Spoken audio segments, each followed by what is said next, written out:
Obbo Taayyee Danda'aa mana hidhaatii gadhiifamuu isaanii maatiin isaa himan. Ashamaa harka fuunee kabajamtoota hordoftoota keenya qaroo miidiyaa irraa oduu isaa kanaaf qabanne isin dhageessifna. Hanga xumuraatti nu waliin akka turtan isin affeera gara oduu keenyaatti dabarra.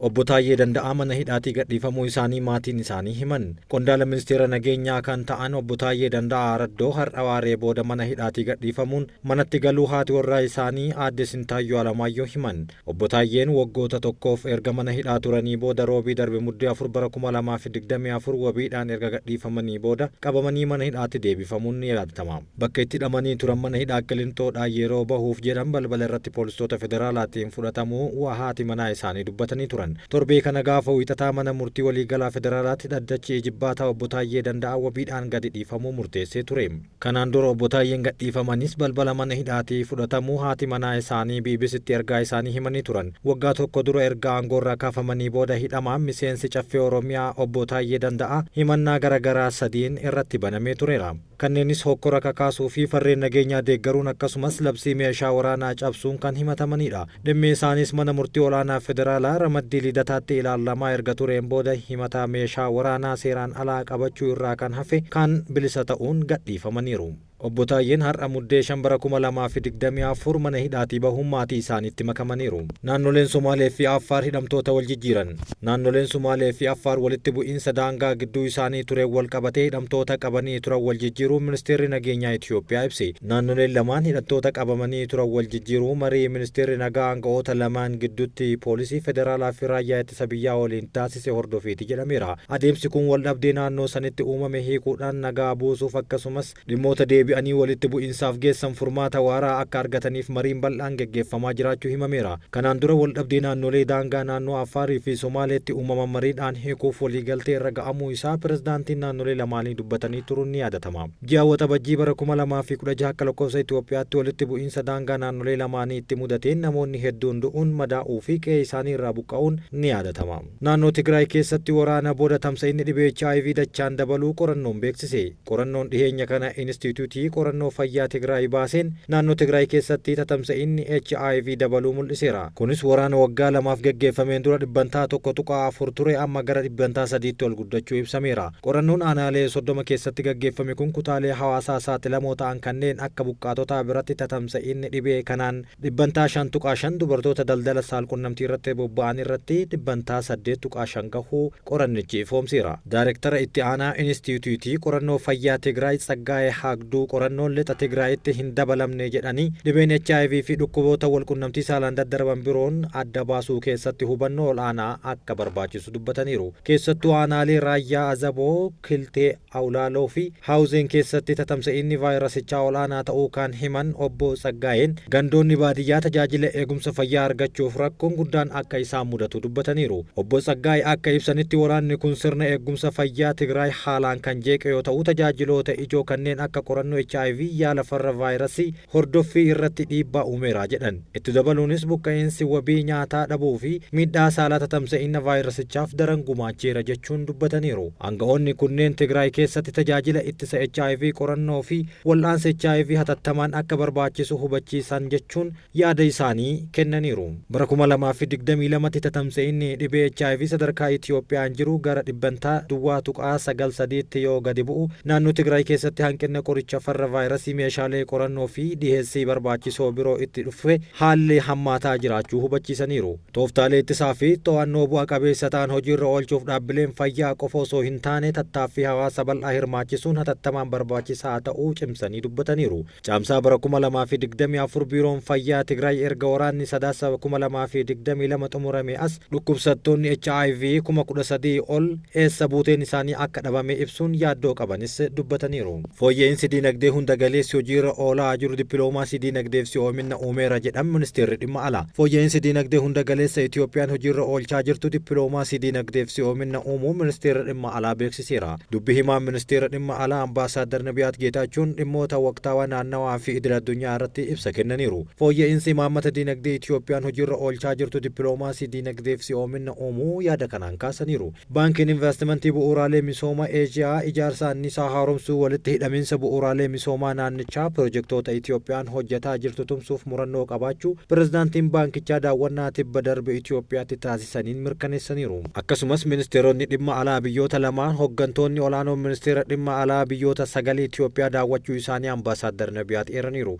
Dhaga'amummaan Itoophiyaan gama dippiloomaasii siyaasaan naannichatti qabdu dabalaa dhufuu dubbachuun ragaan ministeera dhimma alaa irraa argame ni agarsiisa. Itoophiyaa fi Chaayinaan giddugala gahumsa industirii Afrikaa hojiitti hiikuuf walii galan. Itoophiyaa fi Chaayinaan giddugala industirii Afrikaa hojiitti hiikuuf marii isaanii irratti walii galaniiru. Ministeerri industirii obbo Malaakuu Allabal Itoophiyaatti ambaasaadara Chaayinaa Mr. Chan Hai waliin mari'ataniiru. Chaayinaan hirmaannaa investimentii olaanaa Itoophiyaa keessatti qabdu dabalatee dhaabbilee qo'annoo fi qorannoo industirii waliin hojjette biyyoonni lamaaniif faayidaa olaanaa akka qabu Malaakuu Allabal ibsaniiru. Waraqaan eenyummaa faayidaa kenna tajaajila si'eessuuf ammayyeessuu keessatti gahee olaanaa akka qabu obbo Yoodaahee Ariyasillaasee himan. Galmeessi waraqaa eenyummaa dijitaalaa biyyaalessaa faayidaa erga Itoophiyaatti jalqabamee waggaa 2 fi walakkaa ta'eera jedhan. Galmeessa waraqaa eenyummaa kana abbummaan kan hordofu waajjirri ministeera muummee jalatti kan hundaa'e sagantaa waraqaa eenyummaa biyyaalessaatis jedhameera. Galmeessi waraqaa eenyummaa faayidaa Finfinnee dabalatee naannolee biyyattii hundatti adeemsifamaa kan jiru yoo ta'u hanga ammaatti namoonni miiliyoona 10 ol galmaa'aniiru. Bara baajataa kana waliigalaan namoota miiliyoona 25 bira dhufu namoota miiliyoona 70 fi bara itti aanu ammoo namoota miiliyoona 90 galmeessuuf karoorfatee hojjechaa jiraachuu sagantaa waraqaa biyyaalessaa irraa argame ni mul'isa. Sagantaa waraqaa eenyummaa biyyaalessaa karooricha mirkaneessuuf dhaabbilee garaagaraa waliin hojjechaa kan jiru yoo ta'u hawaasni faayidaa waraqaan eenyummaa faayidaa jedhamu kun qabu akka hubatu taasisuu irratti xiyyeeffatee hojjechaa kan jiru yoo ta'u kibxata darbe Finfinneetti abbootii amantii gumii dhaabbilee amantii Itoophiyaa keessa jiran waliin marii geggeesseetiin jira. Hojii gaggeessaan sagantichaa obbo Yoodaahee Ariyasillaasee akka himanitti sirni waraqaa eenyummaa dijitaalaa Itoophiyaatti hojiirra oolaa jiru ijaarsa dinagdee dijitaalaa Itoophiyaa mirkaneessuu keessatti gahee olaanaa akka qabu himaniiru. Galmeessi waraqaa eenyummaa faayidaa waraqaalee eenyummaa gandaa barnootaa hojii eeyyama konkolaachisummaa daldalaa fi kanneen biroo waliin walitti hidhuun namni tokko eenyummaa tokko akka qabaatu taasisuun yakka namni tokko maqaa jijjiiratee waraqaa eenyummaa tokko oliin baafachuun raawwatu ittisuuf gargaaraa jedhan. Sirna waraqaa eenyummaa faayidaa hojiirra oolchuun doolaara Ameerikaa biiliyoona 6.6 dinagdee Itoophiyaa kan utubu ta'uu himanii waraqaan eenyummaa kun walitti hidhamiinsa dinagdee fi walamantaa cimaa uumuu keessatti gahee olaanaa qaba jedhan. Faayidaa kenna tajaajila daldalaa damee dhuunfaa fi mootummaa kan si'eessuu ammayyeessuu ta'us himaniiru. Waraqaan eenyummaa faayidaa lammiileen tajaajila si'ataa fi haqa qabeessa akka argatan kan taasisu akkasumas yakka waliin dhahuu ittisuuf waan gargaaruuf lammiileen dafanii galmaa'anii waraqaa eenyummaa kan harkatti akka galfatan dhaamaniiru. Beenyaan misooma koriidarii walqabatee kennamu beenyaa manaa malee beenyaa lafaatii miti jedhame. Magaalaan Finfinnee misooma koriidarii marsaa jalqabaa xumurtee marsaa lammaffaa erga eegaltee bubbulteerti. Hojii misooma koriidarii kana guddina magaalattiin erga geggeessanii wansimsiisuuf dizaayiniin sadarkaa qulqullina ijaarsa yeroodhaa gara yerootti fooyya'aa jira. Finfinnee kaleessaa fi har'aa wanti tokko taasisu maqaa yoo ta'e malee midhaaginni ijaarsa bu'uuraalee misoomaatiin sadarkaa waliin madaaluun waan hin danda'amneedhaaf jedhameera. Sadarkaa misoomni koriidarii marsaa lammaffaan irra jiru ilaalchisanii miidiyaaleef tibba kana ibsa kan kennan kantiibaa itti aanaan magaalaa Finfinnee obbo Jaan Xirar Abbaay akka jedhanitti Finfinneen guddina ajaa'ibaa keessa jirti. Magaalota teessoo gamtaa Afrikaa fi dippiloomaatota idil addunyaa taate tanaaf guddinni rogaawwan garaagaraatiin hojjetamu ni malaaf jedhan. Misoomni kun lafa bal'aa hektaara 800 ol of keessatti kan hammatu yommuu ta'u bal'inni isaa kiiloomeetira 135 ta'a jedhameera. Bakkeewwan uummanni itti bashannanu 79 kan miilaa lafoof kan oolu daandii kiiloomeetira 237 kan qabudha jedhameera. Ijaarsa misooma koriidarii kanaan walqabatee abbootiin qabeenyaa 2074 kaafamtoota misoomaa ta'u jedhan. Beenyaan waliigala kaafamtoota misoomaaf kennamuuf qophaa'ee qarshii biiliyoona 8.8 yommuu ta'u hanga ammaatti namoota 500 ol kaafamaniif beenyaan qarshii biiliyoona 4.6 kaffalameera jedhameera. Warroota hafaniifis yeroo itti aanutti akka kaffalamu akeekaniiru. Akka isaan jedhanitti Finfinnee bakka kamittuu namni mana jireenyaa seeraa qabu beenyaan kan herregamuuf sadarkaa manatti malee sadarkaa lafaatti miti jedhan. Kunis mootummaan lafa hundaafuu walqixa dhiyeessii waan jiruuf beenyaan lafaa kamiifuu akka hin kaffalamne dubbataniiru. Manneen magaalattii sanada hin qabne walqabatee keessumaa manneen qarqara laggeenii jiran hedduun sanada kan hin qabne ta'uu beekamaadha jedhan. Haaluma kanaan manneen ulaagaa guutan carra qabeeyyii ta'uu isaanii kantiibaan itti aanaan kun eeraniiru. Gama biraatiin manneen barnootaa kaafamaniif kanaan dura kennamaa ture walqabatee komii bu'uuraalee misoomaatiin walqabatee calaqqisiisaa ture hundee irraa furuuf koreen hundaa'ee duulli jabaan adeemsifamaa akka jiru obbo Jaan Xirar dubbataniiru. Mootummaan misooma kana nama giddu galeeffatee hojjetaa waan jiruuf kaafamtoonni misoomaatiif xiyyeeffannoon addaa kennameera jedhan. Haaluma wal fakkaatuun namoota manneen gandaa keessatti daldaaluun jireenya isaanii geggeeffataa turaniif mootummaan haala mijataa uumuun obbo Jaan Xirar himanii yeroodhaaf namoota kanneen teeknikii fi ogummaan leenjisuu waldaan gurmeessaa jiru jedhameera. Booda garuu lafa lafa daldala mataa isaanii kaarii 25 argachuun karaa waaraan jireenya isaanii akka gaggeeffatan haalli ni mijaaha jedhaniiru. Amnesty International Israa'el duguuggaa sanyii Filisxeemota irratti raawwatte jechuun gabaase.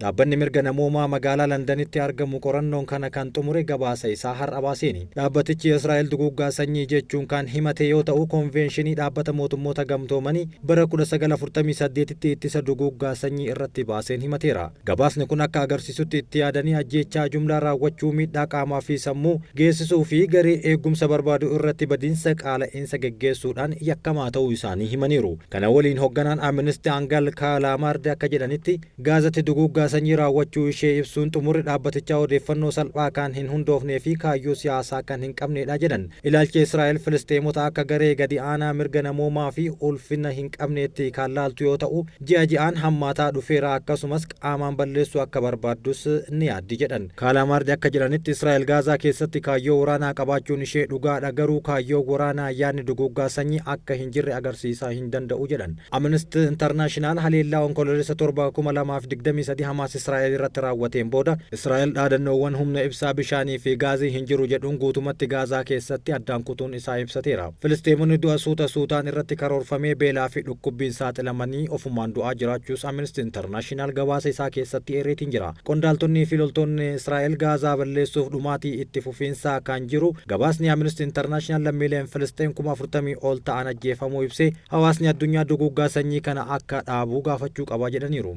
Biyyoonni konvenshinii dhaabbata mootummoota gamtoomanii cabsuun Israa'eliif meeshaa waraanaa dhiyeessan duguuggaa sanyii kana keessatti qooda akka qabanis himaniiru. Israa'el Gaazaa keessatti duguuggaa sanyii raawwachaa jirti jedhuun himannaa dhiyaate irra deddeebitee haalaa jirti. Hamaas Falastiniin namoota qulqulluu akka gaachana namaatti fayyadamaa kan jiru akeektee komii kana garee kanatti garagalchiteerti. Haa ta'u malee gabaasa qorannoo fuula 300 qabu kan Amnesty International bakka hidhattoonni Hamaas hin jirretti itti yaadee nama nagahaa fi bu'uuraalee misoomaa dho'aa gurguddaan dhoosaa jirti jedhu ni mul'isa. Dhaabbanni mirga namoomaa kun yakka Hamaas lammiilee Israa'el 1,200 ol galaafate irrattis gabaasa qorannoo isaa yeroo dhiyeetti akka agarsiisu waadaa galeera. Kabajamtootaa fi jaallatamtoota hordoftoota Qaroo Miidiyaa, oduun har'aaf qabanne kan hangammaatti dhageeffattan ture. Oduu waliin kan isin waliin ture Anamiin Shubbiseetii. Waan nu dhageeffattaniif galatooma.